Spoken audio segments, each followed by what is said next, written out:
Welcome to American Countdown, Monday, May 18th, 2020, day 60 to day 90, depending on where you are in the world, of a lockdown or shutdown of some level, increasing in certain parts of the United States, even as the virus itself continues to shrink as a meaningful threat to most people in the population, while those most vulnerable have turned out to be the ones that have been the most often the victims of these public policies. More increasing evidence indeed that in fact the public shutdown has led to more deaths rather than fewer. And yet some of our politicians are from coast to coast continue to implement them. We'll get into that and later. Tonight we'll be discussing, and particularly in the bottom half of the show, whether or not Bill Gates wants to chip the world and whether he is using the pandemic as a pretext to achieve his objectives. We'll also be talking with Michael Malice, the author of What North Korea-Style Politics and Policies Look Like, as some of our governors and some politicians across the Western world implement some of its mindset or ideas. But first to the COVID-19 daily update. We look at chart number 3. We see someone has looked at the actual loss of life expectancy, the way insurance companies measure actuarial tables and the like, and compared it to a bad flu season versus what we know to date about COVID-19. And if we look at chart number 3, we'll find that in fact the total adjusted life years lost is very comparable between COVID-19 and a bad flu season with pneumonia hitting a high level. We see the estimated total life years lost given where the virus is effective and impactful is not much different than a severe flu season. In fact, additional data along the same lines continues to also show, if we look at chart number 4, that the states that shut down the most are the states that have experienced the worst degree of deaths per capita. Indeed, social distancing appears to have no correlation with reducing the death rate.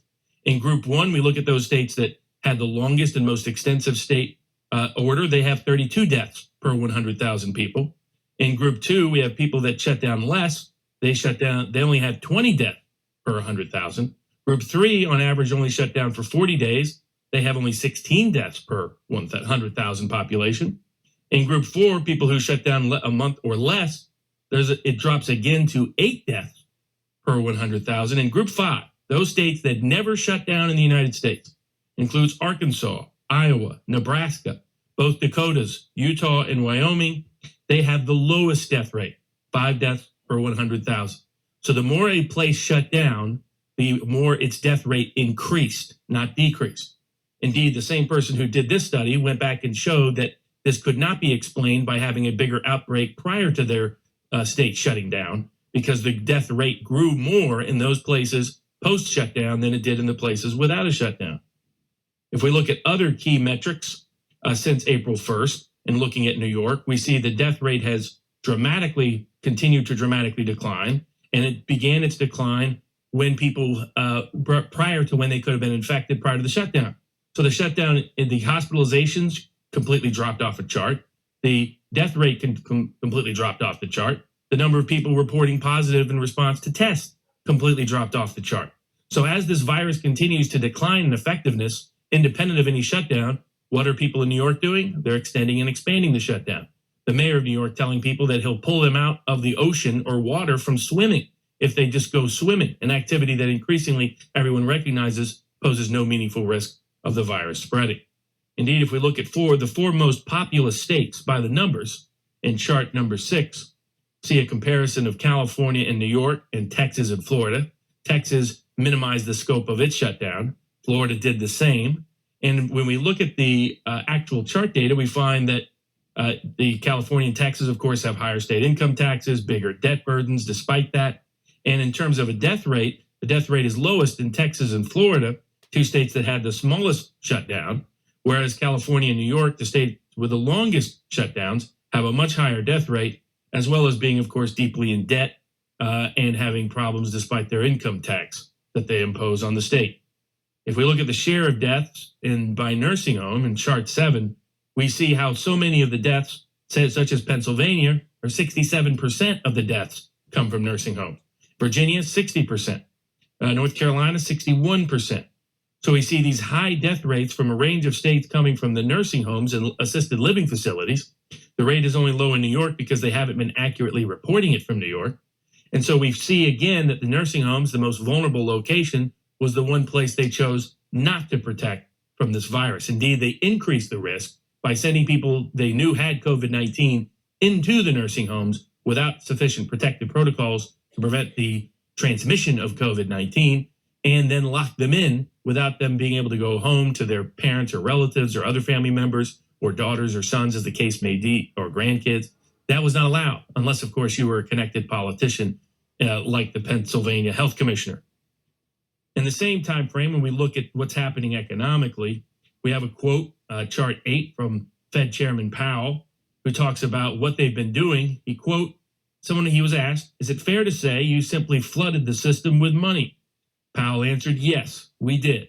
That's another way to think about it. We did. And Pelley asked, well, where did it come from? Did you just print it? And Powell explained, we print it digitally. So as a central bank, we have the ability to create money digitally. And we do that by buying T-bills or bonds or other government guaranteed securities. And that actually increases the money supply. We also print actual currency and distribute that through the Federal Reserve Bank. So the Fed has been using the pandemic as a pretext to flood Wall Street and those politically protected with huge infusions of cash, particularly some zombie corporations that continue to experience major problems. Meanwhile, we had sort of a fake kind of story, or another exaggerated COVID-19 story in the New York Times. And if we look at chart 10, we'll see the headline. There's been an attempt by the Washington Post, New York Times, and the establishment press to connect a childhood disease to COVID-19. And so the headline is a bit misleading. It says, straight up fire in his veins, teen battles new COVID syndrome. And it talks about this teenager experiencing this horrible pain, and they try to connect it to COVID in the headline. But in fact, if you go further in and you go to the Telegraph's headline, it's actually an accurate headline from chart 9. And it says children's disease may not be linked to coronavirus at all. So Alex Barrington has been covering this on Twitter and elsewhere. And so we see there's this fear tactic of, wow, COVID-19 is even coming for your kids. It's going to create this scary, frightening, terrifying disease. And then when they look into it, it turns out it may not have any connection whatsoever with COVID-19. Just another scare tactic being utilized by the establishment press. Now, some people have pushed back on this. So, for example, a sheriff used his Facebook page to say that he was not going to be enforcing the shelter-at-home orders in his county. And this was DuPage County in Illinois, where the governor is sort of off his rocker in terms of extending and expanding his power, threatening churches, threatening schools, threatening families, threatening individuals, while his own wife took a special trip to Florida during this time period. As James Mendrick, sheriff, explained, quote, even though he's been threatened with his office having reimbursement funds, grant funds from the state to force him to not talk about his views on the constitutionality and the legality of Governor Pritzker's orders, he said he is not going to do what Cook County is doing. He's not going to do what the other politicians are doing. He's not going to enforce orders that he sees as unconstitutional.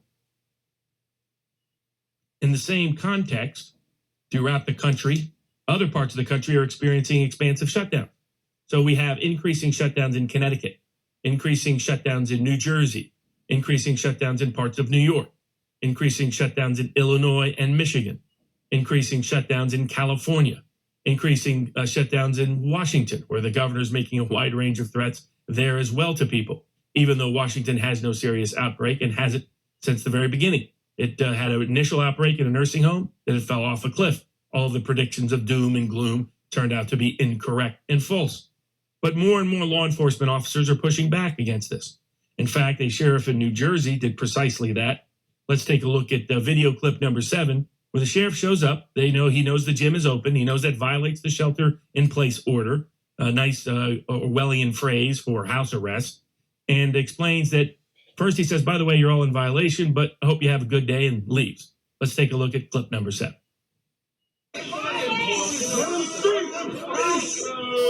Speak your piece and don't worry about it.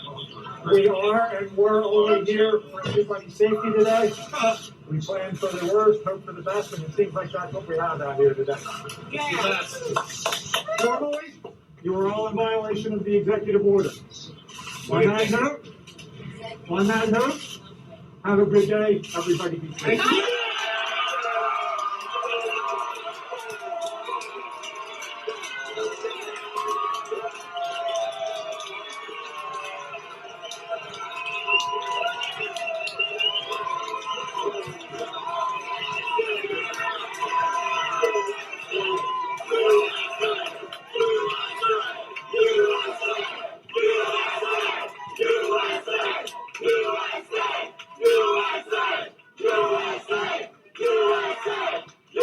So civil disobedience works again. People unwilling to abide by unconstitutional orders, challenging it and contesting it with direct action, and police officers' unwillingness to go along with unconstitutional orders, even in states like New Jersey. We've seen examples of that all across the country. Sheriffs in Michigan, sheriffs in Wisconsin, sheriffs in Texas, sheriffs in other places, the Attorney General in Texas demanding that the local governments comply with the Constitution. So we've seen pushback. Sheriffs in California refusing to go along with these unconstitutional orders. So more and more law enforcement, more and more police, more and more sheriffs are recognizing their first duty, their first obligation is to the Constitution, and consequently enforcing that against the rogue orders of wayward politicians who are simply trying to exercise power in the guise of protecting against a pandemic. In the same context, we have people who continue to assert their protest and just beg for basic things, as has happened in America across the country. In this case, we take a look at video clip number 9. A woman simply begs that her nail salon be allowed to be open so she can economically survive. I want to survive for my family. I have 2 kids. Let me open up. I will work, I will respect, I will, clean up, sanitize everything, whatever. Please open up for nail salon.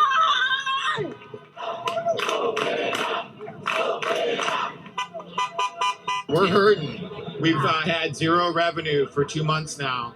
Livermore was nothing before these businesses came in, and to let them sit here and fall to the wayside blindly is not okay with me or my family.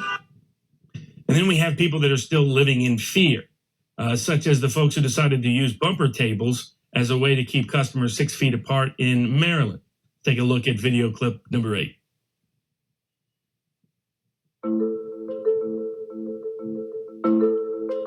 That's the new way you're going to walk around, apparently.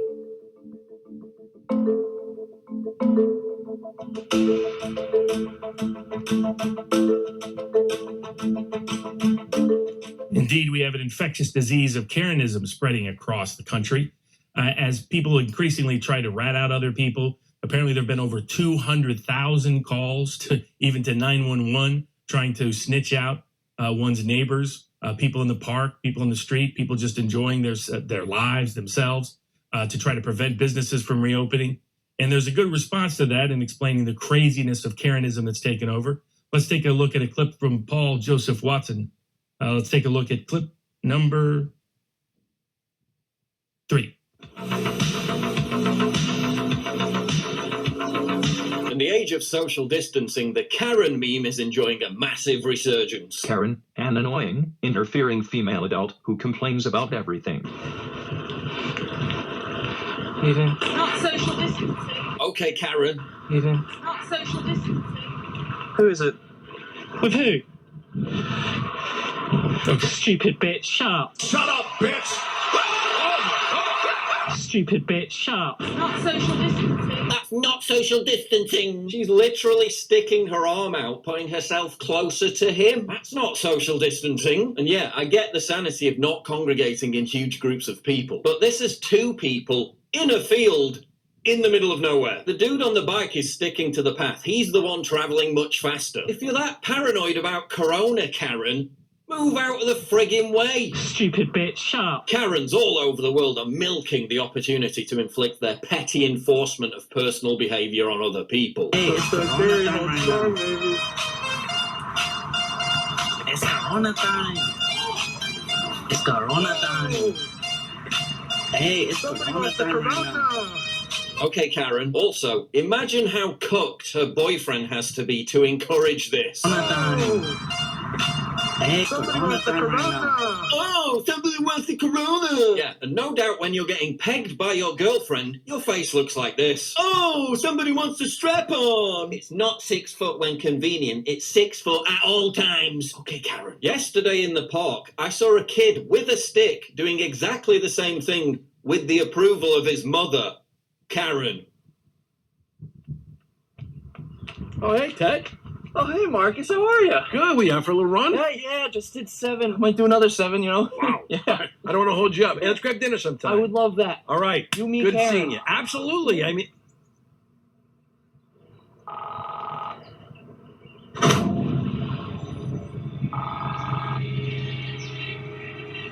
What's your emergency? Hi, yeah. I got a couple handshakers right in front of me. Okay, sir, are they still in the vicinity? Yeah, I'm staring at them right now.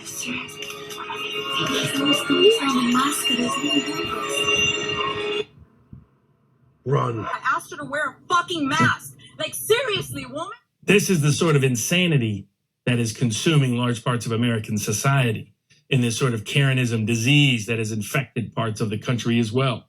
And as no less a source than Kanye West reminds us, it's this form of separation allows for more degrees of government and state control, and control by others other than independence and individual will.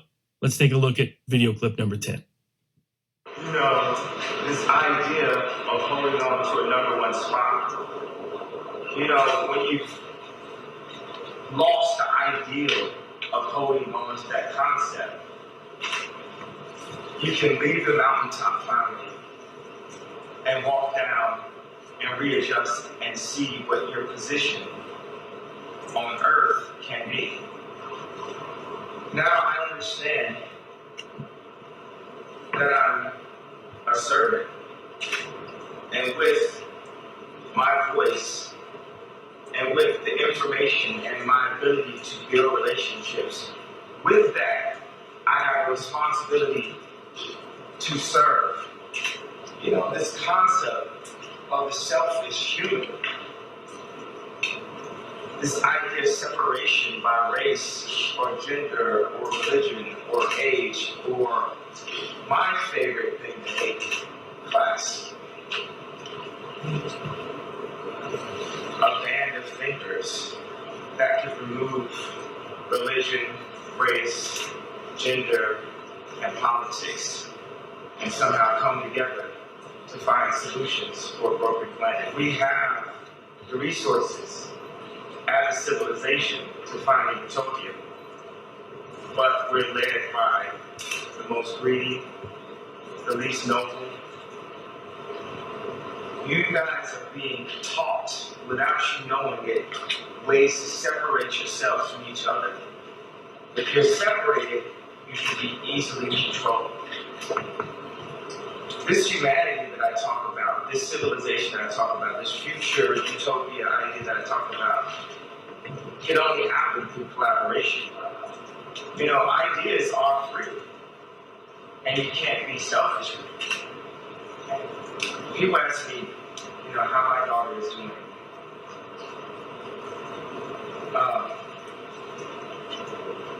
She's only doing good if your daughter's doing good. We're all one family. Indeed, just as separation allows more control, fear is the key to the state and institutional forms of control, as fear continues to be the real enemy. And there's more and more scholars, more and more scientists coming out against these shutdown policies and politics as they see the harm happening to civil societies. They can put it in the context of other facts and the context of history. Let's take a look at clip number 5 as another professor points out the problem is the fear itself, not the COVID-19. There's a real chance the pandemic might burn out naturally. What did you mean by that? If you look at the history of pandemics, from the Black Death through to the plague, through to more modern SARS and MERS that we've all experienced in our lifetime, they die out when people say they've died out. Of course, we're living with SARS and MERS, but we're not concerned about them. I feel the same thing will happen to the coronavirus. We will no longer be concerned. At the moment, we're consumed with it. The news is consumed with it. We're obsessed with body counts. Many of the people that have died, sadly, would have died anyway at exactly the same time. We're really quite taken in by the situation of the virus. And different countries have assumed different ways to police their people. Here, it's very British. It's a persuasive matter. In some countries, military police states, it's strictly enforced. And woe betide you if you break the isolation rules. So it is a fascinating way in which medicine, infection, the virus impinge on our freedoms as a society. So there's the kind of, I guess, more social aspect of that. But on the medical side, what sort of evidence or how should we think about a virus dying out? I mean, in a sense, the policy is predicated on the presumption that if we stop with the social restrictions, it will come back and there'll be a big second spike and so on. Do you think that's a questionable assumption? No, it's a valid assumption. We've heard a lot about the magic R0 number, which I last heard as a medical student 50 years ago. And now everybody can talk about. My kids talk about R0 to me. I mean, I've never seen anything like this. And there's no doubt that if the R0 goes up, the chances are the new infection rate will go up. But something's happened over just the last 2 weeks. The infection rate is going down, but the hospitalizations, certainly in the UK, have gone right down, and the deaths have gone right down. I mean, there's lots of little blips in it because of the way the data are counted. But there's no doubt things are getting better all over the world. Europe is opening up now. Austria, the first country to open up on the 14th of April, has had no second wave, no blip in increase, no problems epidemiologically with what's happened. The restaurants and cafes are beginning to open in Italy today, and hopefully there'll be no change. But we're all scared. And the political pressure on the school teachers, on governments to try and sort out should children go back is one of the big discussion points this week. My point of view is that we've got to end the pandemic and we've got to end the psychology of fear that we've built up for this pandemic. People have to be responsible for their own actions. And as we move forward, I think that's what we're going to see. But do you think there's a chance that as we gradually release restrictions, we don't see a second spike and we can actually return not to some sort of new normal where we continue social distancing in perpetuity, but actually just the old normal? I hope so. I really hope so. And when you look at second waves, WHO and, in fact, our NHS in Britain have predicted a second wave for September, and then whatever we do, and then after that we get what's called winter pressures, which is the code for old people flooding hospitals with chest infections, and it happens every winter since I've been a doctor. And there's no doubt that the combination of a second wave, a significant second wave, and winter pressures could completely flood the NHS again. It didn't get flooded in April when it was supposed to. It managed to cope really well. The Nightingale hospitals were left essentially empty. They opened the one in London just as a token to show it could be done. A few patients were treated there, but it certainly wasn't a necessary implementation. As we move forward, it's clear that if there's no rise in the cases as the R0 comes up to 1, they may never come. And viruses change. It's as though the virus is getting bored. I mean, how can a virus get bored? It's the tiniest form of life. You could even question whether it's alive or not if you're a philosopher. But there's no doubt the problem we've got is fear of what could happen, fear to protect healthcare systems, fear that could actually kill more people. Because people, my specialty, cancer, are just not coming forward. The cancer patients have disappeared from April, and it looks as though they're still keeping away in May. We've got to get them back. It's not just the patient's fault, it's the system unable to do the diagnostic procedures to label them as having cancer. Indeed, fear is the real enemy. As another prominent history professor from the UK explained, this doesn't compare to the plague at all. We didn't even do this during the plague. and it's a disproportionate response, fear-driven response that is not a policy sound approach. Let's take a look at video clip 2, part 1. We've committed economic suicide. And I think it's really very important to be quite clear.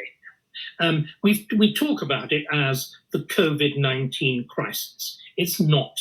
It's a specific political crisis, which bizarrely everybody seems to have got themselves into, starting with the Chinese. In other words, it's an extraordinary version of the emperor's new clothes. Because what we need to understand, Peter, is there is enormously long history of epidemics, pandemics, incidences of local disease, incidences of disease transferring themselves from one community to another. One of the famous examples is when venereal disease was transferred from Latin America to Europe. With the Spanish conquerors. It was the revenge of the conquered people. And syphilis at the beginning of the 16th century was the most horrible disease. The King of France, his nose falls off, the whole of this horror. But what is peculiar about COVID-19 is it's not actually a very serious disease. If you look at the numbers affected in Britain that we have been putting this, immense passion about, Boris practically wearing sackcloth and ashes, he's right, of course, each death is terrible for those involved, but it's 40,000 deaths. That out of a population of 60 million is an infinite percentage. If you go back to a real pandemic, if we go back to the Black Death of the middle of the 14th century, you're looking there at a first impact when it hit England of about 20 to 25% of the population, with repeated returns. So that by the end of the 14th century, the population of England is half what it was at the beginning.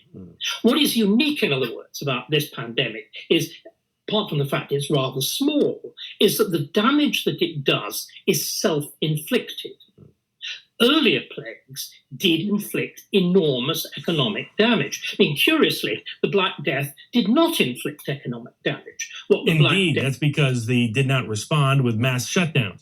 As this article details, the ban on elective procedures at hospitals and in diagnostic treatment as well to diagnose serious diseases is killing far more people than COVID-19.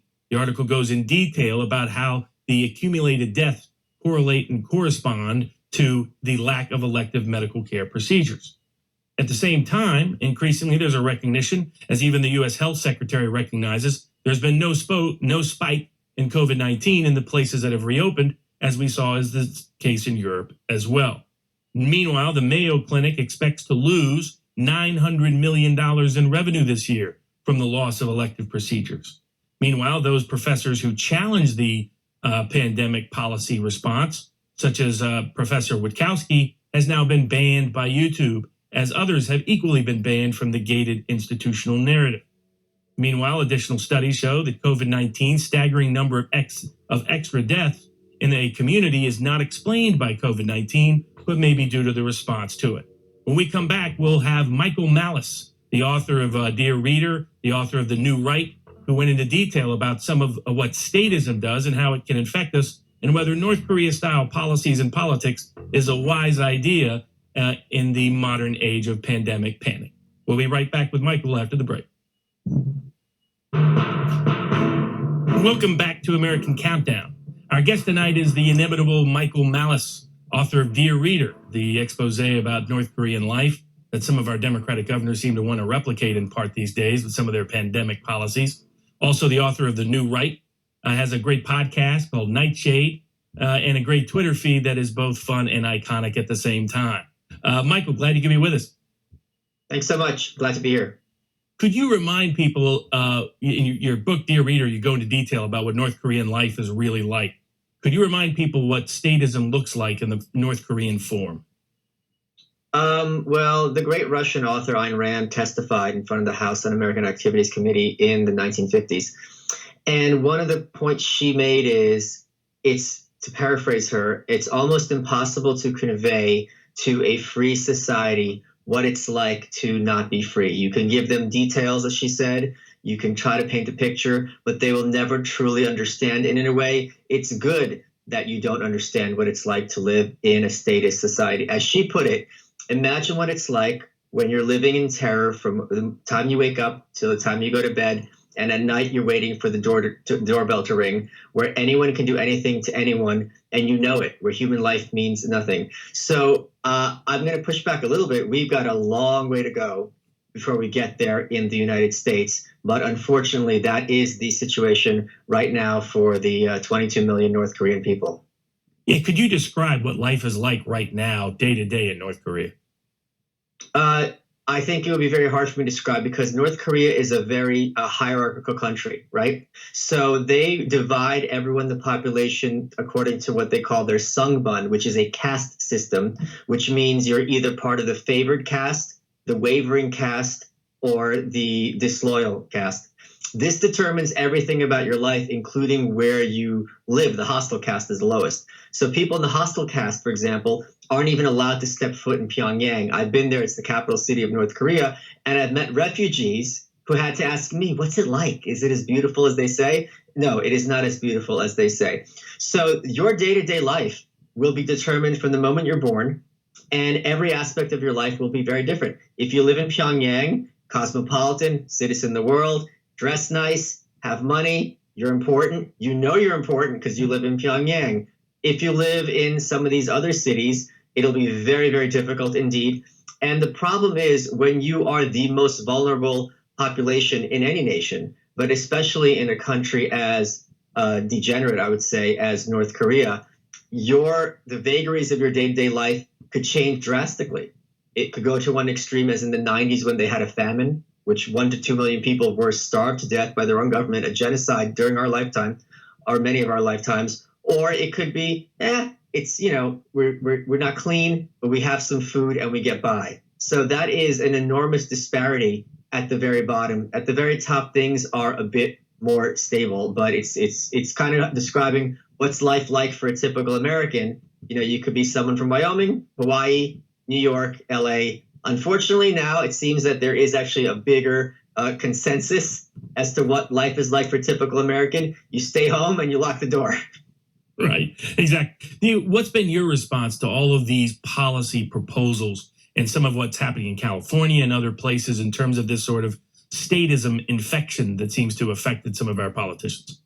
Yeah, I'm going to have to get a little personal on this issue. I've lived in New York City all my life, in Brooklyn specifically. And to walk, I remember 9/11 very vividly, as do all New Yorkers, of course. And I remember Hurricane Sandy, when Manhattan had a blackout and, there was this devastating hurricane that shut down the subway. It was never like this. In both of those situations, people were in the streets. We had this sense of community. When you made eye contact with people, you'd be like, all right, we're going through the same thing as New Yorkers. There would be tourists. Things were bad, but there was this semblance that we were still in New York. So to walk around streets, I still go to the studio 4 days a week, and to see no one, and to walk around Brooklyn sometimes. I went to the park a couple months ago, and no one was on the streets and none of the lights were on. And all you could do is wonder, where did everyone go? So it was like a movie, like I Am Legend or some of these other films, 12 Monkeys. It was very, very disturbing to see as a New Yorker. And however, I do have some good news. There's a neighborhood here called Williamsburg. Some of your viewers might know it. It's like kind of the former hipster capital of Brooklyn. I was there it's not particularly a Republican area, to put it mildly. I was there over the weekend. Half the people there weren't wearing masks at all. So it's at a point where, and I don't think they're particularly politically involved or politically, informed, but it was at a point where everyone's looking around and being like, this is ridiculous, right? We're not doing this anymore because there's no point. And I think a lot of civil, quote unquote, disobedience or standing up to authority doesn't necessarily come from an informed place or come from a place of principle so much as a case of, why am I doing this? I just want to live my life.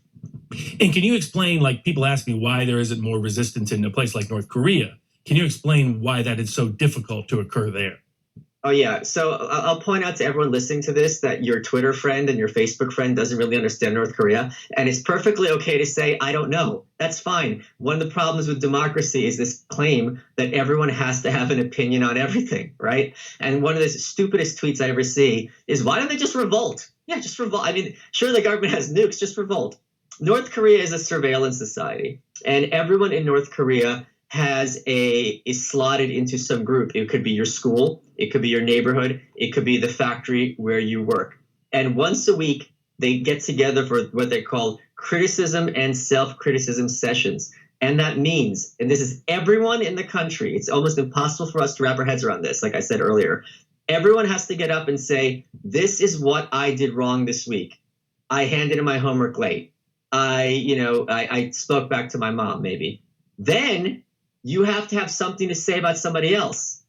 I saw Robert sleeping in class, or, I saw this. So you have a country where by law, literally everyone is spying on everyone and reporting they're spying on everyone all the time. So the idea that 4 people, even 4, are going to get together and plot against the government, when I'm going to, as my job, I want to be at the top. I want to make nice with the power elites, because if not, I want to live in the city. I don't want to be, starving.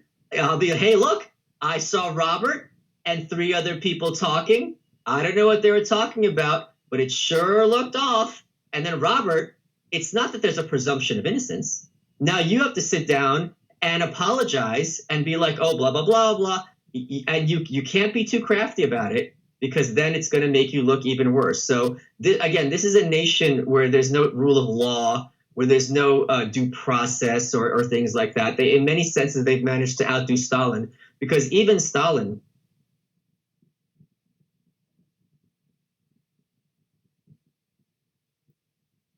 We may have lost him momentarily. Are you back? This idea that you have to have a trial to demonstrate the person's guilt, even though these trials were often farcical and ridiculous. Basically, they've institutionalized Karenism to a whole different level. What's been? Go ahead. Yeah, no, that's a funny way of putting it, but it's once you're there, I got to tell you, and it's very disturbing to see it made manifest, because it's funny to think about as like, okay, this is a ridiculous absurdity, which it is, and when I wrote the book, I made it to be farcical, but then when you see it and you're like, these people have been living this for 70 years, it really does a number on you. Yeah, it's a form of psychological torture, constant, daily, every day, forcing an inquisitional confessional on individuals from the time they're knee-high to a grasshopper, as they say in Tennessee. Have you been surprised at this encouragement of a snitching culture by both the mayor of New York City and the mayor of LA, in terms of them coming out saying, please snitch on your neighbor if they're doing anything that's against my most recent executive order? No, and I think you are seeing the worst people in life act in the worst possible ways. I'll give you one example. I was on the subway going into the city, I put this on my Instagram, and there was a young man, Asian, westernized, he wasn't, dressed in particularly immigrant clothing. An older man got up, stood over him, screamed at him this way, why don't you have a mask?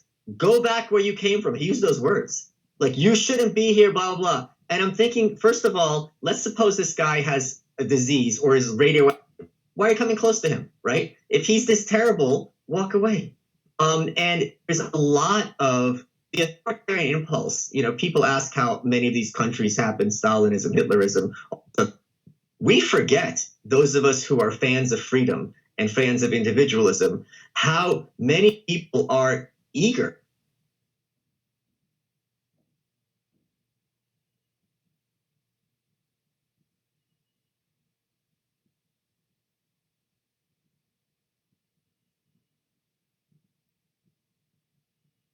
Essentially eager to capture authoritarianism. That there's a deep authoritarian streak within part of the population, within part of civil society, that is being unleashed by politicians, that is sort of a disease, a sort of Chinese authoritarianism, a disease of which we reflected in its worst form in North Korea. North Korea is the most dangerous and precarious form of what happens when is statism on steroids. That's the way in which it gets the worst case and place it can be. And people like Michael are living it live time in a place like New York City. Do we have you back? Almost.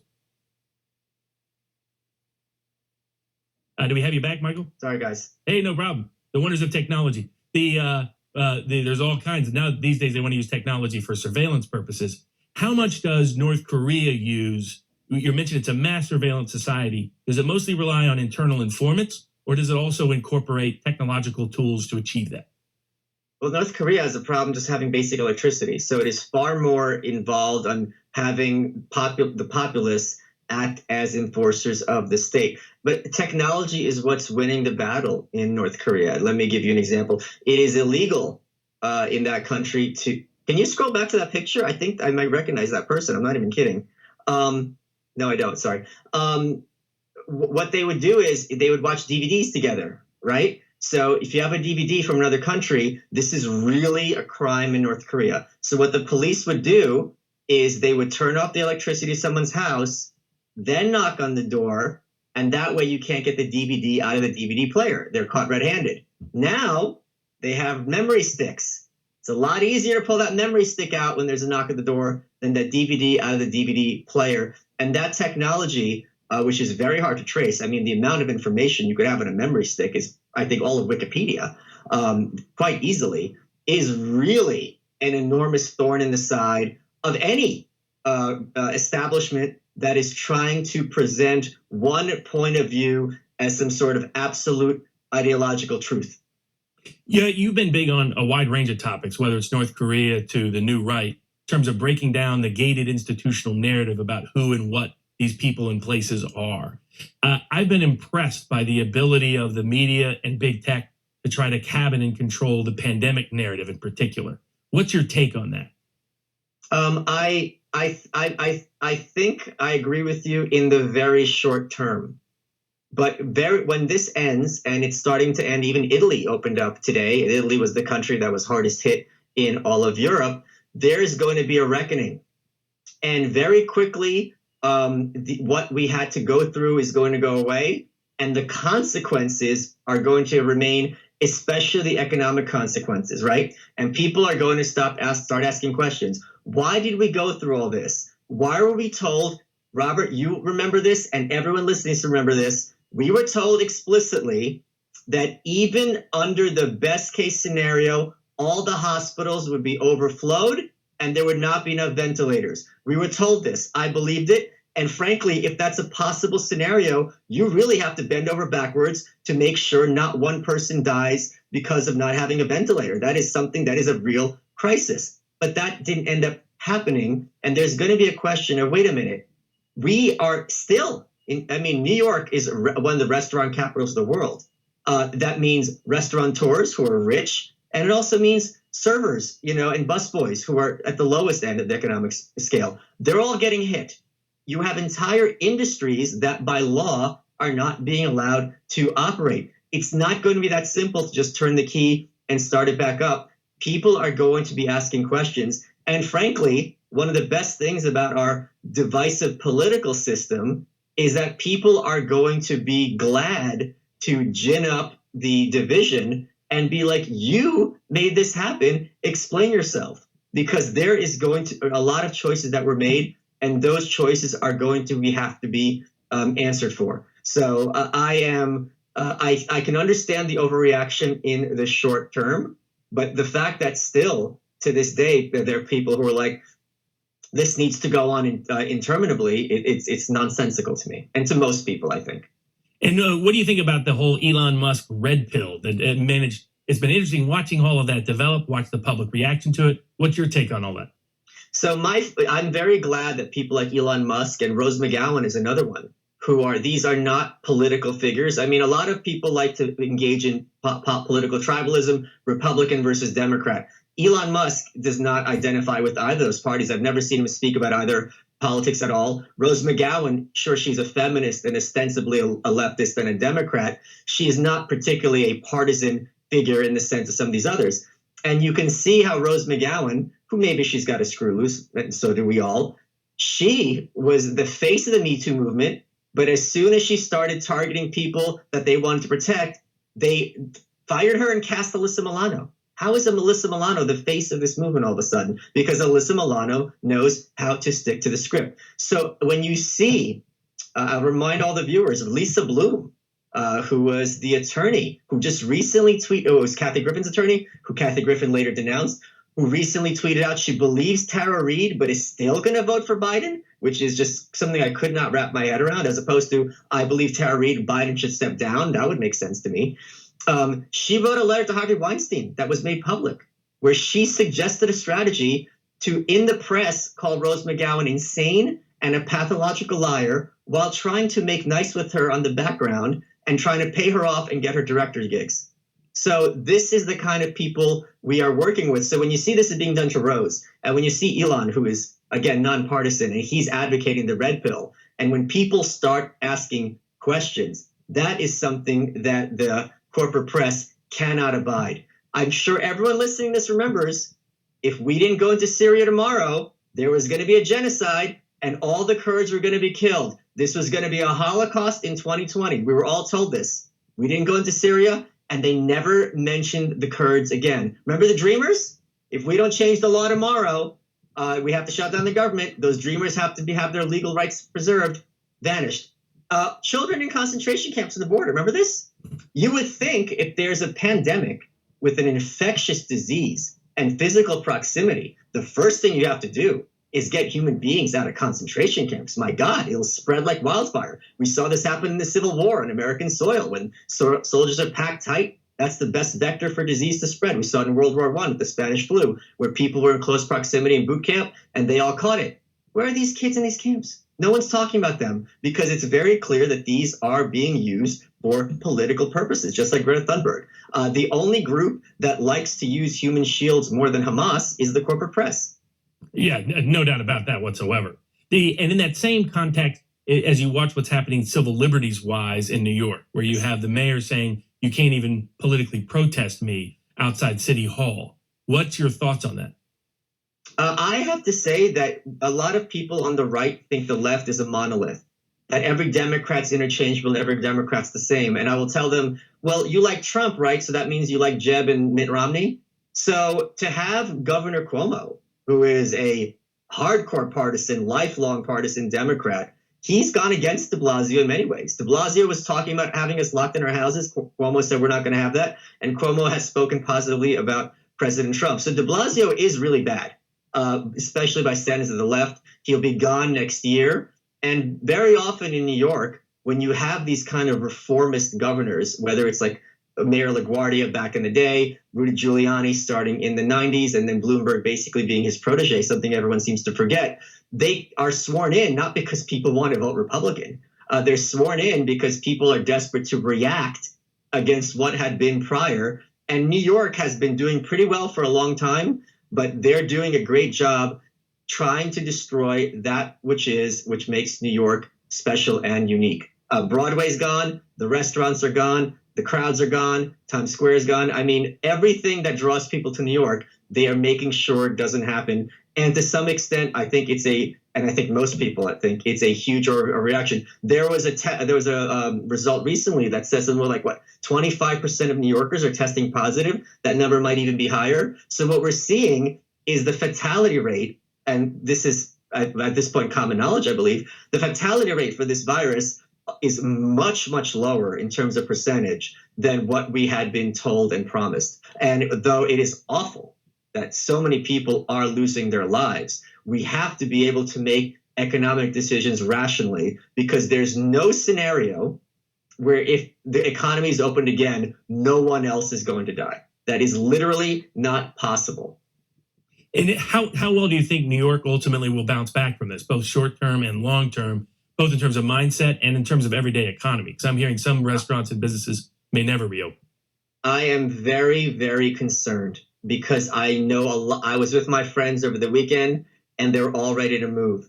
I think there's a lot of New Yorkers who think, you know what, enough of this. Like, I've had it. Like, it's just more, and it's kind of like endangered species. Like, it's a little, and then they're gone, right? So yeah, you can tweak and you can tweak and you can tweak, but at a certain point, you're going to cause, if not a collapse, certainly an enormous change in the character, and I think for the worse. But I think the de Blasio types don't think that way. I think they think this is New York. We could do whatever we want. New York's resilient. It'll bounce back. Listen, there have been many other great cities that are no longer the great cities that they were. Chicago, for a long time, in my lifetime, was a rival to New York. Second City is a comedy troupe out of Chicago because it was regarded as the second city in America. No disrespect to Chicago, but it is not considered to be a rival to New York anymore. LA is. So I think these cities can be Baltimore, my God, crown jewel of the Eastern Seaboard. Now it's a nothing. So these cities can only take so much before they lose their glory, and I'm very concerned that that's going to be the case. And do you think the same thing may happen in LA when you have people like Joe Rogan? You've been on Joe's show a couple of times. Is talking about moving. That's just not something that he would have talked about a couple of years ago. Do you think this will spread to other big cities where they're seeing the democratic politics unmasked or authoritarian politics unmasked?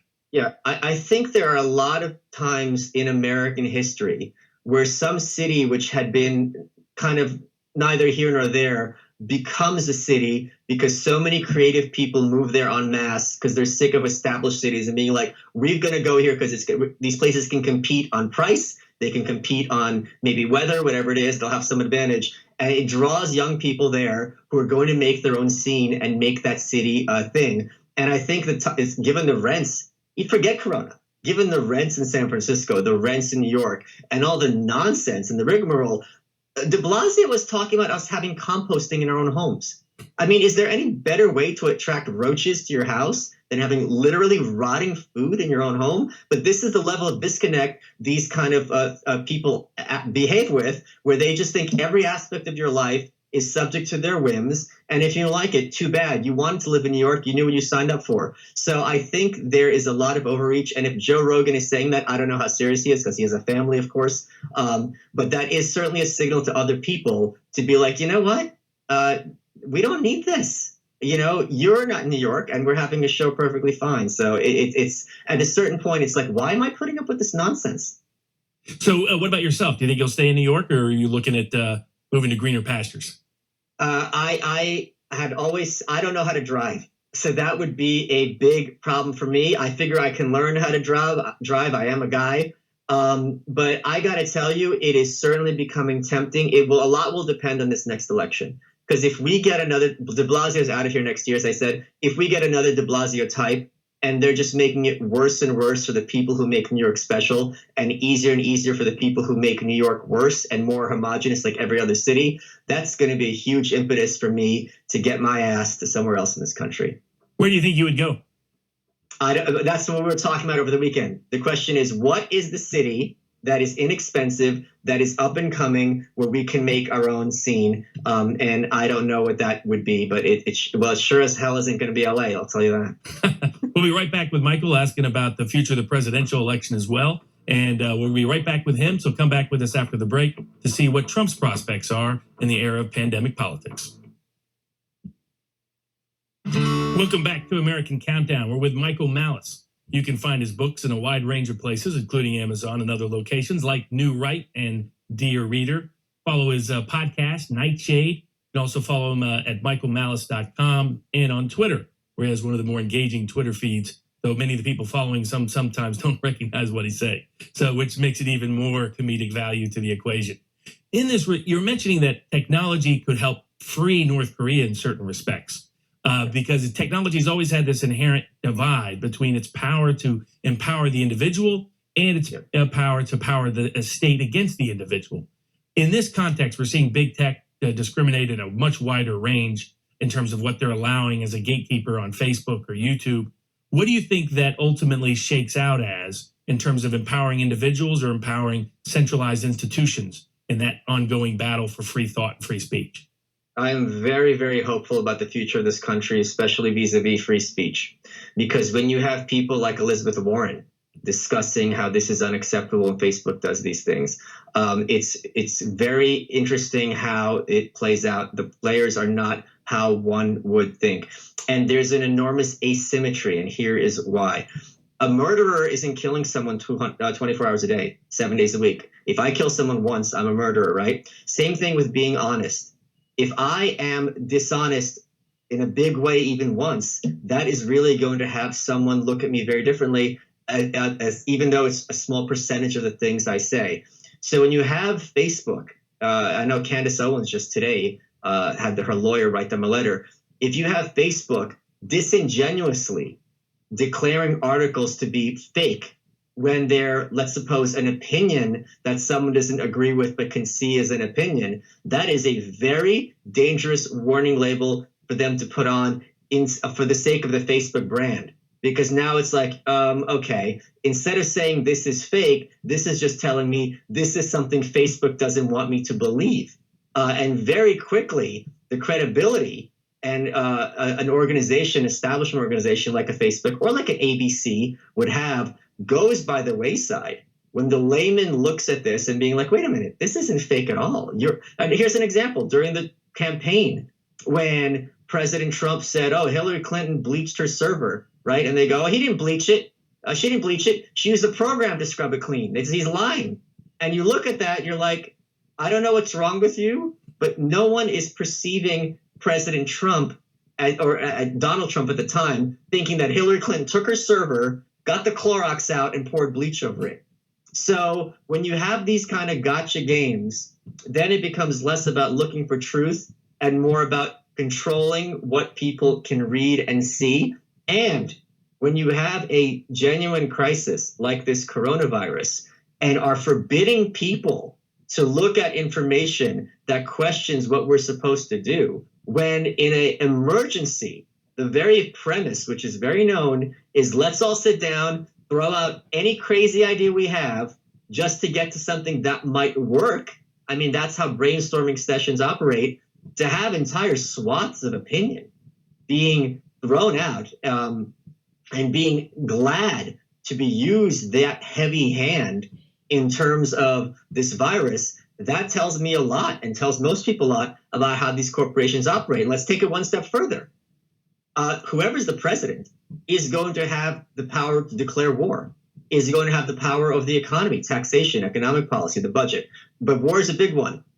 If a president gets us into or out of war, that is going to cost more lives than the coronavirus crisis, right? So if you are comfortable engaging in tipping the scales in terms of information, in terms of this crisis, well, surely it would logically make sense that when it comes to an election, you'll be more than happy to. And in fact, you consider yourself morally obligated in order to, because now we're dealing with more lives in an order of magnitude. Which is worse, coronavirus or nuclear war between nations, right? So if the president has the power to declare nukes, you better step in. That is the mindset.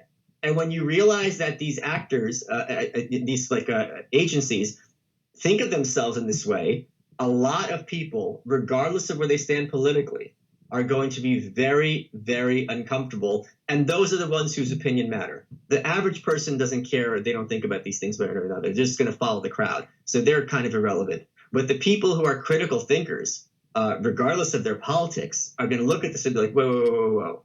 I want to vote for who I want to vote for. I don't want to vote for the choices that Mark Zuckerberg has told me are the approved choices.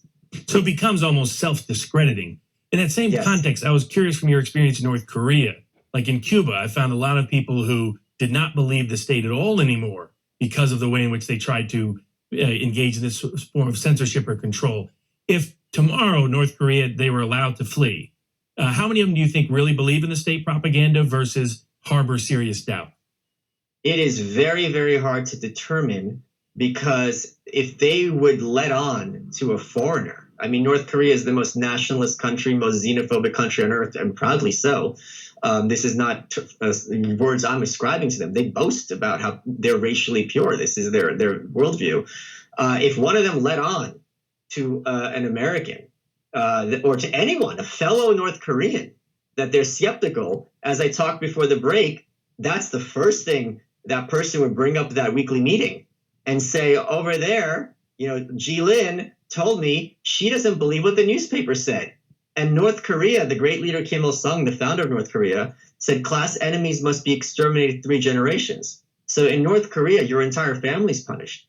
So you are not going to be expressing skepticism to anyone other than the most trusted people. And even then, they may have been turned and be more than happy to turn you in. So in terms of the skepticism, it is increasing thanks to foreign information. When they're being told that Kim Jong-un could drive a car at the age of 4, how is his feet going to reach the pedals, right? It doesn't make sense on its face.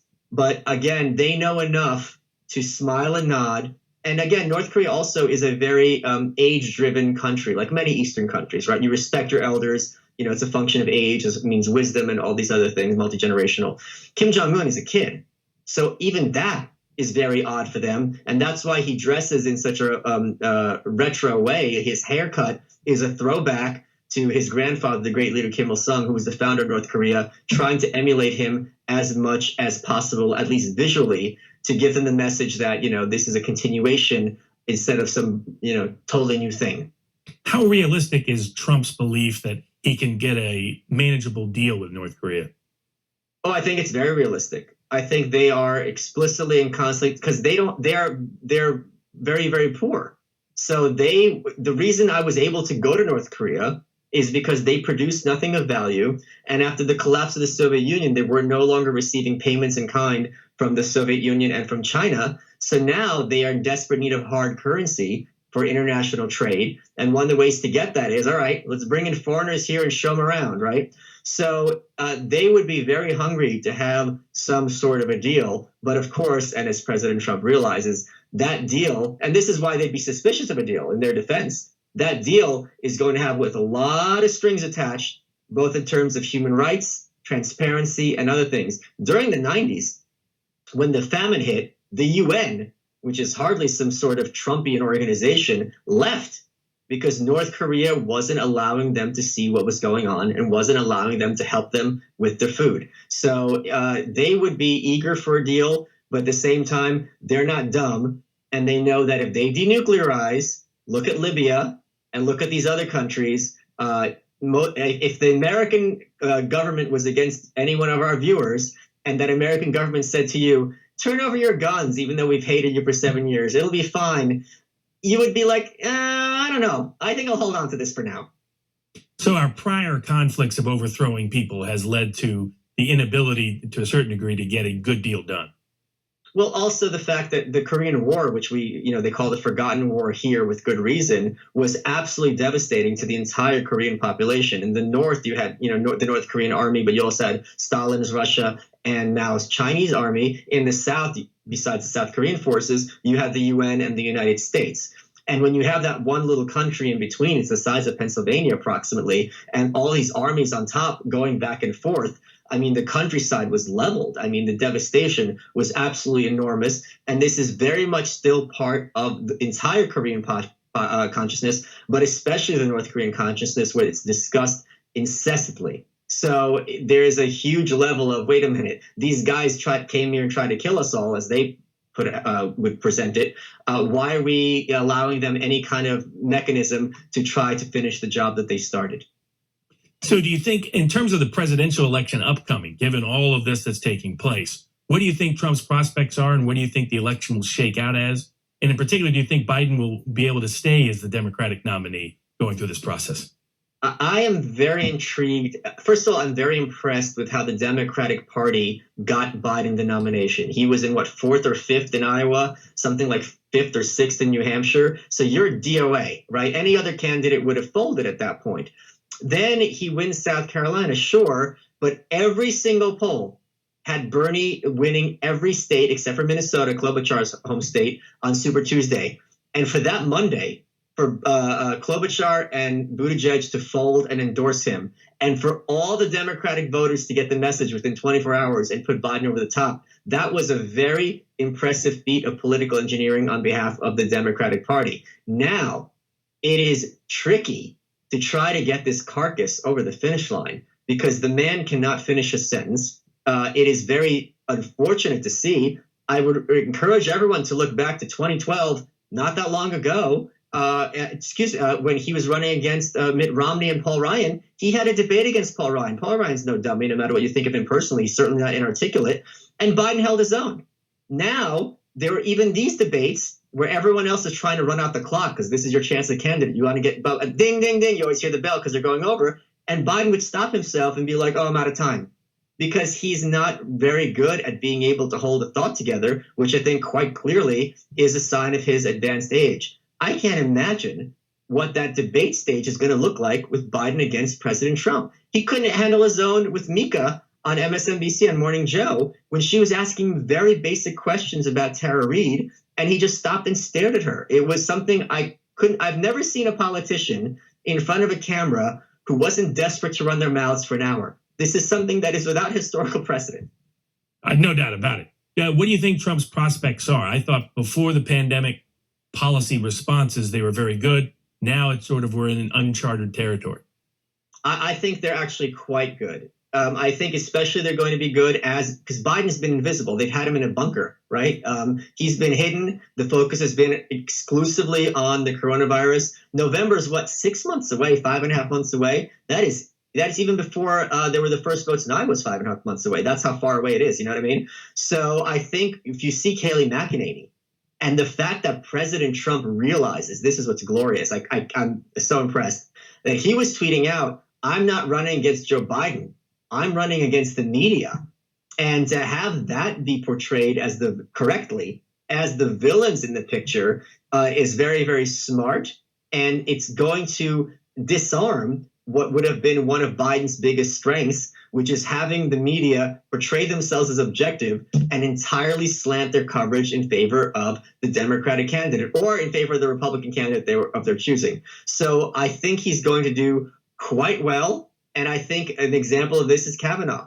The fact that when push came to shove, the right dug in their heels. They're like, no, we're not letting you guys get away with this.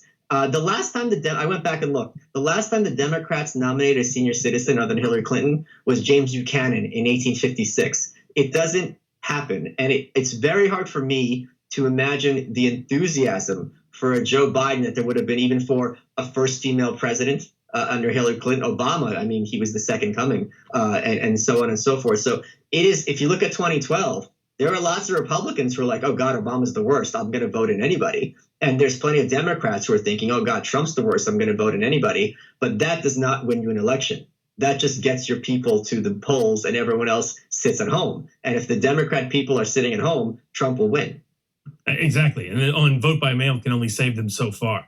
Thanks for being with us, Michael. You can find him at michaelmalice.com. You can find him on Twitter. Great books, Dear Reader and The New Right. You can get from a wide range of sources. Is there any other place they should go, Michael, to find your work? Oh, no. Twitter is where I do my damage, and I apologize to all the viewers in advance. Fantastic. Thanks for being with us. Thanks so much.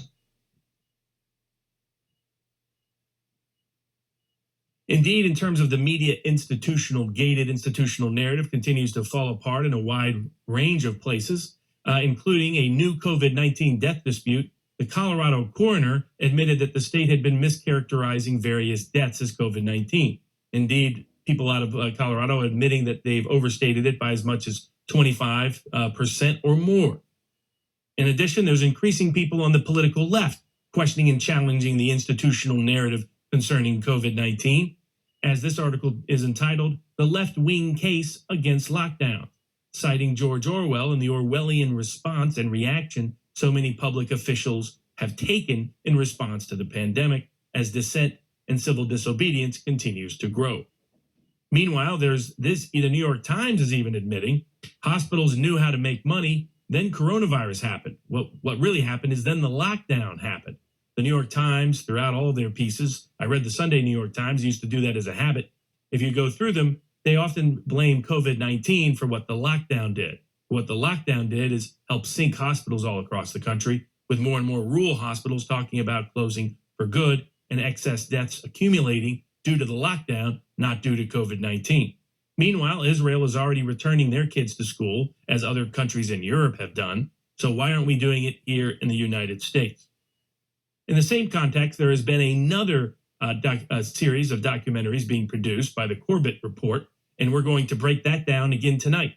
As it goes into detail, there's really one person responsible for the policy shift, the political policy shift in the pandemic world, what led all of a sudden the UK to radically shift its position, what led the United States to radically shift its position, what led most of the Western health authorities to radically shift their direction. It was due to the monopolistic philanthropy of one Bill Gates. In further reporting, the Corbett Report has been detailing the details of the aspects of Bill Gates' objective and agenda. And it's not an objective and agenda that has been democratically approved, nor is it one that many would democratically approve if they knew what its true meaning was. Let's start with showing part of that documentary, clip number 1. Hello, everyone. Mr. B! What's your secret mission about? It's not my mission, but an idea that came from my good friend, Mr. Bill Gates. Hi, kids. The real, actual, in-person Bill. Bill? He's trying to say that we're big fans, Mr. Gates. It's a strange fact that Bill Gates hagiographers, PR hacks employed more often than not by large corporations that receive funding from the Bill and Melinda Gates Foundation, consistently depict this drab software developer as a cartoon superhero, using his superpower of being very rich to help save the planet.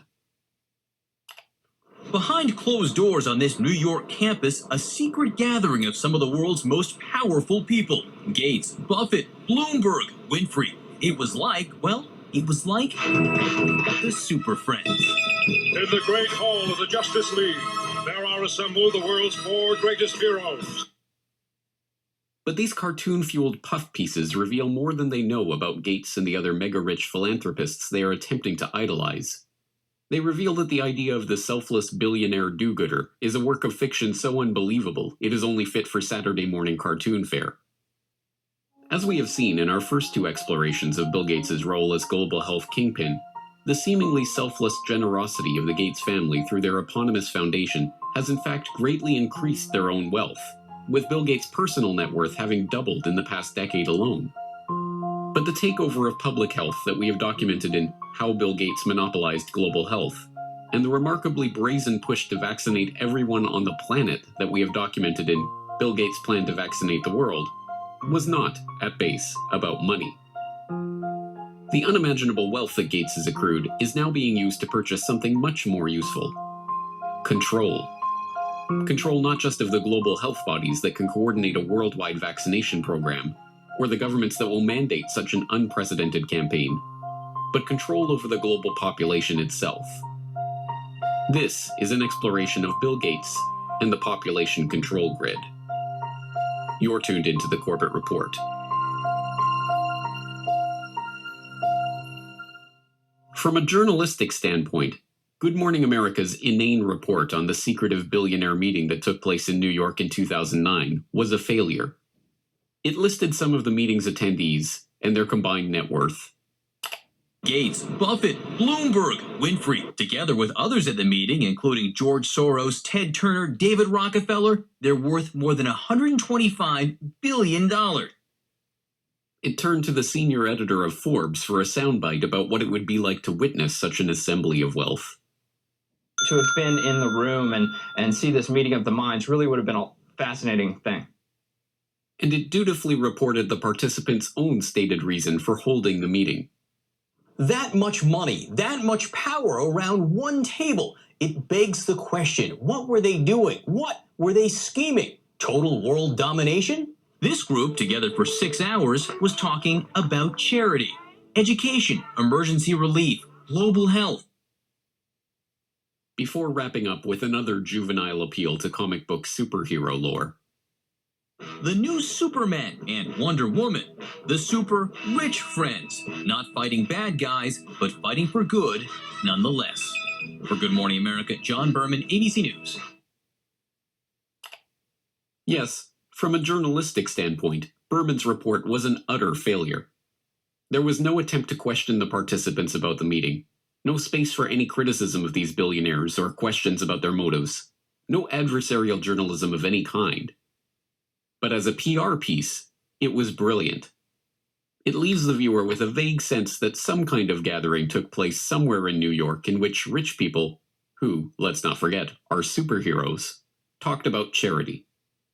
One would have to turn to print sources to discover that the meeting was held at the personal residence of Sir Paul Nurse, then president of Rockefeller University, that the invitation to the gathering was co-written by Bill Gates, Warren Buffett, and David Rockefeller, or that the aim of the meeting was to consider how their wealth could be used to slow the growth of the world's population. Given that these extraordinarily rich and powerful men, including Warren Buffett, David Rockefeller, and Ted Turner, have all expressed their belief that the growing human population is the greatest threat faced by humanity, it should not be surprising that they would convene a conference to discuss how best to channel their vast wealth into the project of reducing the number of people on the planet. Particularly unsurprising is that attendees of the meeting later dubbed Bill Gates, a man for whom population control is particularly close to his heart, as the most impressive speaker at the event. Here we can see a chart that looks at the total world population over the last several hundred years. And at first glance, this is a bit scary. We go from less than 1 billion in 1800, and then 3, 4, 5, 6, and 7.4 billion where we are today is happening even faster. So Melinda and I wondered whether providing new medicines and keeping children alive, would that create more of a population problem? And what the developing world does not need is more children. And I think that was the biggest aha to Bill and me when we got into this work, is we asked ourselves, of course, the same hard-nosed question you'd ask, which is, if you get into this work and you start to save these children, will women just keep overpopulating the world? And thank goodness the converse is absolutely true. This is a very important question to get right, because it was absolutely key for me. When our foundation first started up, it was focused on reproductive health. That was the main thing we did, because I thought, population growth in poor countries is the biggest problem they face. You've got to help mothers who want to limit family size have the tools and education to do that. And I thought that's the only thing that really counts. In recent years, critics have pointed to Bill Gates' own words linking vaccination programs with his goal of reducing population growth. Now, the world today has 6.8 billion people. That's headed up to about 9 billion. Now, if we do a really great job on new vaccines, healthcare, reproductive health services, we could lower that by perhaps 10 or 15%. $10 billion over the next 10 years to make it the year of the vaccines. What does that mean exactly? Well, over this decade, we believe unbelievable progress can be made, both inventing new vaccines and making sure they get out to all the children who need them. We could cut the number of children who die every year from about 9 million to half of that if we have success on it. And the benefits there in terms of reducing sickness, reducing the population growth, it really allows the society a chance to take care of itself once you've made that intervention. But as any number of fact-checking websites, not to mention Bill Gates himself, are quick to point out, this doesn't mean what it sounds like it means. What we found out is that as health improves, families choose to have less children. The truth is that when people's lives improve, when children survive, for instance, or when girls go to school, people start making decisions based on the expectation that their children will live and thrive. The result is smaller families and slower population growth. I came across articles that showed that the key thing you can do to reduce population growth is actually improve health. And that sounds paradoxical. You think, okay, better health means more kids, not less kids. Well, in fact, what parents are doing is they're trying to have 2 kids survive to adulthood to take care of them. And so the more disease burden there is, the more kids they have to have that high probability. So there's a perfect correlation that as you improve health, within a half generation, the population growth rate goes down. Yes, the Gates stated plan is to reduce population growth by improving health. But the idea of using vaccines as sterilization agents, even without the public's knowledge or consent, is not conspiracy lore, but documentable fact.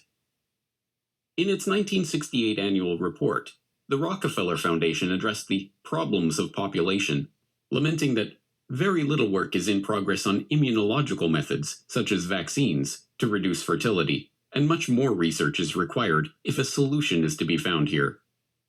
The Foundation vowed to correct this problem by funding established and beginning investigators to turn their attention to aspects of research in reproductive biology that have implications for human fertility and its control.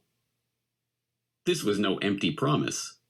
By the time of its 1988 annual report, the Rockefeller Foundation was able to report progress on its funding into contraceptive research, including Norplant, a contraceptive implanted under the skin of a woman's upper arm and effective for 5 years. In its 1988 report, the Rockefeller Foundation was pleased to announce that Norplant, which was developed by the Rockefeller-founded Population Council, was now approved for marketing in 12 countries. The Rockefeller's Population Council and other research organizations joined with the World Health Organization in 1972 to create a task force on vaccines for fertility regulation. By 1995, they were able to report progress in developing a prototype of an anti-HCG vaccine, which works by combining an immunogen formed from a synthetic peptide of human chorionic gonadotrophin, HCG, a hormone secreted by the surface of the early embryo to remain implanted in the womb, with a toxoid carrier molecule. The vaccine stimulates an immune reaction, causing women to develop antibodies against the hormone, thus preventing them from carrying babies to term. But beginning in the 1990s, a series of scandals over WHO-led vaccination programs in the Third World led to allegations that tetanus vaccines in places like the Philippines and Kenya were being laced with HCG in order to implement population control by stealth. The controversy generated by these stories led global institutions to step back from the campaign to champion population control by vaccine. Indeed. And we'll come back after the break. We'll get into the latter part of the Corbett report and more information of how the context of historically when we've done this before. We also ask you to support our sponsor, InfoWarsStore.com, where you can get a range of products that are good for you and your health. You can get healthier, wealthier, and wiser by supporting platforms like this, by supporting the store and buying the products that are discounted and accessible and affordable to you. So come back after the break, and I'll break down the rest of Bill Gates. Welcome back to American Countdown. There is a historical context for what is being discussed and related to Bill Gates and others' desire to use this pandemic as a pretext to basically globally chip everybody for digital certification purposes, to show what their vaccines are, potential digital chip purposes for actually delivery of the vaccine itself, and even going to a cashless society where a digital chip could be your means of monetary capability, would lead to a Chinese social credit system en masse for the world, or create that capacity within government. Bill Gates has had a long relationship to the development of creating national digital identification forms using biometric technology in India. There's also a wide range of other aspects to that. So in that context, it's good to historically remember this obsession with overpopulation last gave us eugenics and the sterilization movement in the United States. Indeed, the famous case that went up to the U.S. Supreme Court, where Justice Oliver Wendell Holmes greenlit that sterilization campaign that led to forced sterilizations of at least 70,000 Americans who were deprived of the ability to have their own children, many of them sterilized as teenagers, many of them sterilized in confined circumstances, many of them sterilized based on fake hearings. Indeed, the whole case that went up to the Supreme Court was itself fixed. The person bringing suit wasn't allowed a meaningful independent representation. Indeed, what happened is the doctor who had been doing the forced sterilizations got caught doing it illegally, was sued in a separate case, and so in order to get out of that case and every other case, basically engineered a fake case, a case in which the lawyer representing the plaintiff suing was in fact friends and ideological allies with the defense lawyers and the people being sued. Indeed, the experts used were experts that all favored sterilization. So it was a fixed case where no real arguments were made on behalf of the real plaintiff in the case, and it led to the engineered outcome. This has happened in multiple contexts in American legal history. Cases look like a real case that are in fact a fake case intended to create a particular judicial precedent that the politically protected classes can use to immunize their illicit conduct. That's what happened in that case. One of the examples of what was happening in that case arose from the Lynchburg experiment, where mass forced sterilization was taking place on teenagers. A PBS documentary interviewed people back in the day when they were meaningfully covering this issue. They've mostly abandoned it these days. And let's show a clip of a woman who was a victim of that sterilization process. Let's take a look at video clip number 6.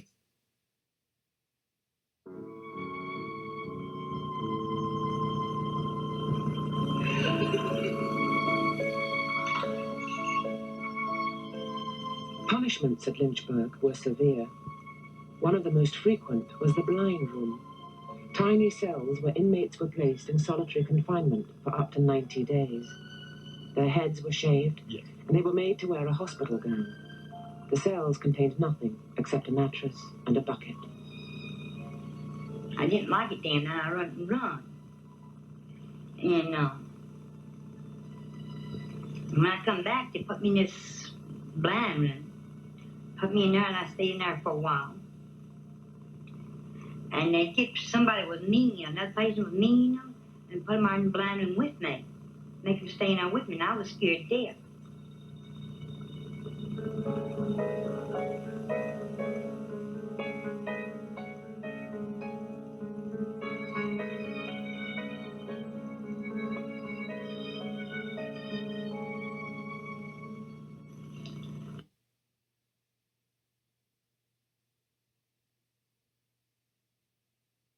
And I saw something there one day. I'm not calling no name. And I saw this person, I'm going to say person, I think it sounds better. Beat this patient, didn't have too much mind. Put her in a straight jacket and all. And twist the arms behind them. And they used to carry these little heavy keys, on the side of the pocket. And and was beating this patient with it. And next morning when I got up, the patient was dead. And I asked a certain party, I said, what happened to her? She said, well, she's deceased. But I think she really, beat her death with the keys. Now, I was scared to say anything about it. Because they said if I said anything about it, I'd get the same thing that patient did. And that was the worst part, I guess. They asked me, do you know what this meeting is for? I said, no, sir, I don't. They said, well, this is a meeting that you go through when you have to have a serious operation, and it's for your health. That's the way they explained it to me. And I said, well, it's for my health then. I guess I've gone through it. See, I didn't know no different 16 years. In 1958, I stayed over 1958. And then when I married, he come got me out and married me. I reckon that was the best part of my life. And him and I got married. And I told him all that in my life, I told him that I hadn't been sterilized, I couldn't have no child. But at the time, he said it didn't make no difference, if I didn't have a child or not. He loved me like I was. So we was married about, let's say 10 years. I had 10 years of good marriage. And then he decided he wanted to get divorced. I think maybe being sterilized and all that was, was because our marriage being broke up like that. Because he loved children, and all that. He loved kids. And I used to lay in my bed and cry because I couldn't give him what he wanted. I wanted to give him a son to bear his name, because most men, they want a son to bear their name. And I cried. He said, well, don't worry about it, honey. Everything's going to be all right. But then as years go by, he began to change his mind. So he got divorced and married somebody else. That's the end of that story now. Indeed, that is the end of that story. And many of those people never received any economic relief or public justice at all. The people who pushed that sterilization campaign in the name of eugenics did so in the name of public health. They did so with the backing of the white lab coats and the politicians in the suits and the judges and justices in their black robes, who visited extraordinary harm on people like that, sterilizing her at the age of 11, ruining and wrecking aspects of her life in ways that could never be remedied again. And now we have politicians and public health officials pushing another rush strategy of rushing out a vaccine that comes from people who obsess over overpopulation. Can we trust them in any better way than we could have trusted those people a century ago? We know what the outcome was then. Why do we have any more confidence it will be different this time? when many of them voice the same ideas and use the same language and lingo to try to accommodate and accomplish their ends and objectives. Indeed, if we look at the Rockefeller Foundation has issued its report of a national COVID-19 action plan. And what does it say in its key part of its plan? Well, step one is to launch a plan to dramatically expand testing. And not only that, we're going to have to do testing and tracing. And we're going to have to create a COVID-19 data commons and digital platform to accomplish and achieve these objectives. And they go through how this will have to be done before the economy can reopen or civil society can be restored. They have articulated similar objectives of different kinds before in their scenarios for the future of technology and international development, where they talk about different ways to effectively use technology to monitor people, track people, to have more control over them over time. This has been an objective that, as the documentary detailed, goes all the way back to the 1960s in its formal articulation by the Rockefeller Foundation, but has longer antecedent roots ideologically and intellectually back to the eugenics movement of the early part of the 20th century. Indeed, let's go back to an aspect of the documentary that goes into some of those aspects. Let's take up where we left off in clip number 1. London Summit on Family Planning in 2012, at which the foundation announced their support for funding the research, development, and deployment of injectable contraceptives to the developing world. You heard me talk earlier about Sadie, who I met in Niger. She was traveling 15 kilometers to get an injection. But let's ask ourselves, what if she didn't have to travel to that clinic? If we put it in her perspective, how can we keep her in her village to get the contraceptive she wants? Well, Pfizer is testing a new form of Depot. The injection that she goes 15 kilometers to get, they're now putting it in a new form, a new device that can be given. It's very, very small. It's called Uniject. I think it's going to be pictured here. It's a high quality product. It's effective. It's safe. It's tiny, as you can see, and it can be put in a healthcare worker's kit to give to the woman at the village level. So Sadie won't have to go 15 kilometers any longer to get that injection. But the Gates were not content to stop there. In 2014, it was announced that Microchips Biotech Inc., a company in Lexington, Massachusetts, had developed a new form of birth control. A wireless implant that can be turned on and off with a remote control and that is designed to last up to 16 years. According to MIT Technology Review, the idea originated when Bill Gates visited Robert Langer's MIT lab in 2012 and asked him if it would be possible to create an implantable birth control device that could be turned on or off remotely. Langer referred Gates to the controlled release microchip technology he had invented and licensed to Microchips Biotechnology, and the Gates Foundation granted $20 million to the firm to develop the implants. Reducing population growth has, by Gates' own admission, been a core mission of the Gates Foundation since its inception. But in order to really understand what Gates means by population control, we have to look beyond the concept of controlling population size. At its most fundamental level, the population control that Gates speaks of is not birth control, but control of the population itself.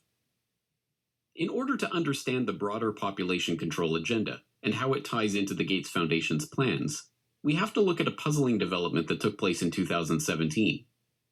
In that year, Gavi, the Gates-founded and funded alliance that partners the Gates Foundation, the World Health Organization, and the World Bank with vaccine manufacturers to help ensure healthy markets for vaccines, took a strange pivot away from its core mission of vaccinating every child on the planet to providing every child with a digital biometric identity. The idea was first floated by Gavi CEO Seth Berkley in a Nature article that year, Immunization Needs a Technology Boost, where he states that the goal of 100% immunization will not be reached without secure digital identification systems that can store a child's medical history. He then gives a specific example. We are working with a company in India called Kushi Baby, which creates off-grid digital health records. A necklace worn by infants contains a unique identification number on a short-range communication chip. Community health workers can scan the chip using a mobile phone, enabling them to update a child's digital record even in remote areas with little phone coverage. This sudden interest in digital identity was no mere passing fancy for the Vaccine Alliance. Gavi doubled down by becoming a founding member of the ID 2020 Alliance, a public-private partnership dedicated to spearheading a global digital biometric identity standard. Other founding members of the alliance include Gates' first company, Microsoft, and the Rockefeller Foundation. In 2018, Gavi issued a call for innovation in digital technologies for finding, identifying, and registering the most vulnerable children. The call specifically requested technologies for capturing, storing, and enrolling the biometric details of infants on rugged biometric devices. Berkeley continued to follow up on this idea in public engagements as one of the new core missions of Gavi. What's interesting is that people tend to think of, birth certificates as kind of a major document. But, the most common, as I mentioned before, is not a birth certificate, is not a death certificate, is not a marriage certificate. The most common connection, vital registration for the population is actually a child health card, because we reach more than 90% of children with at least one dose of vaccine as part of routine. So they're in the system. The challenge is that contact is not connected into the system. So if you could connect it, then you have the ability to give them their basic identity papers. You have ability then later on, if they want to own land or they want to have their rights, you're able to help them with that. But, we're not currently taking advantage of that. And so the children get seen, they get enrolled in the health centers, but that information is not used for anything else. So did you hear that? Where he's talking about is he's talking about in order to get your housing, in order to get banking access, in order to get land, you're going to have a chip to do it. So he's acting like he's affording an opportunity, but that opportunity currently doesn't require a chip. He's saying in the future, we're going to require this as a condition of being able to own land. A requirement as a condition of being able to travel. Require this as a condition of being able to bank. Require this as a condition of public participation in public life. Require this as a condition of medical care. Consider testing and tracing as a first step along that path, whereby you begin to do massive surveillance. As we heard from Michael Malice, the critical thing that upholds the North Koreans' totalitarian oppressive culture and government is surveillance. Same thing is true of communist China. Same thing is true in Cuba. They rely upon constant surveillance, a panopticon of this pandemic, under the guise of this pandemic, being used to spy on you constantly, continuously, forevermore, like a big eye in the sky. And that is the sort of mindset and mentality that they're openly talking about. They'll often disguise the language, disguise the rhetoric as, oh, this is an opportunity we're going to afford you. Ask yourself, while someone who is obsessed with overpopulation is saying his great goal in life is to provide free healthcare to as many poor people in the world, does that necessarily make sense? Or is there an ulterior objective present? An objective that has not been democratically approved and that is anti-humanitarian in its approach. There you have prominent people connected to Bill Gates' agenda saying that this chip is going to be the predicate by which you can engage in civil society at all. Let's go back to the documentary. The University of Pittsburgh is where the polio vaccine was first discovered. At the medical center, researchers are now developing a vaccine that is delivered using a dissolvable patch called a microneedle array. Think about them as almost like a Band-Aid. And so the microneedle array is simply applied to the skin topically, pressed into place very shortly, and then taken off and thrown away. And then the antigen is already delivered. As is becoming evident, this new vaccine-delivered barcode-like tattoo is about much more than simply ensuring that children get all their Gavi-recommended immunizations. On a recent Ask Me Anything thread on Reddit, when asked, what changes are we going to have to make to how businesses operate to maintain our economy while providing social distancing? Bill Gates answered, eventually we will have some digital certificates to show who has recovered or been tested recently, or when we have a vaccine, who has received it. In his answer, Gates fails to mention that he has himself been instrumental in kickstarting and funding the research into the very type of digital certificates for vaccination that he is speaking about, or that these digital certificates, likely, at first, to be a digital marker linked to a biometric ID, could very well one day take the form of vaccine-implanted quantum dot tattoos. But, as in so many other aspects of the unfolding crisis, Gates' unscientific pronouncement that we will need digital certificates to prove our immunity in the new normal of the post-coronavirus world. Eventually, what we'll have to have is certificates of who's a recovered person, who's a vaccinated person, is now being implemented by a number of governments. It is now being reported that OnFido, a tech startup specializing in AI-based biometric ID verification, is in talks with the British government to provide the type of digital certification Gates mentioned, dubbed an immunity passport.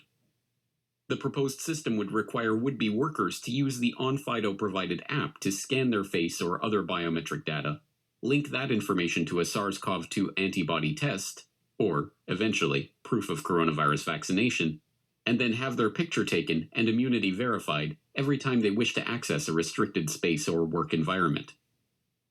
Last month, OnFido announced that it had raised $50 million in a round of investments led by Bill Gates' old company, Microsoft.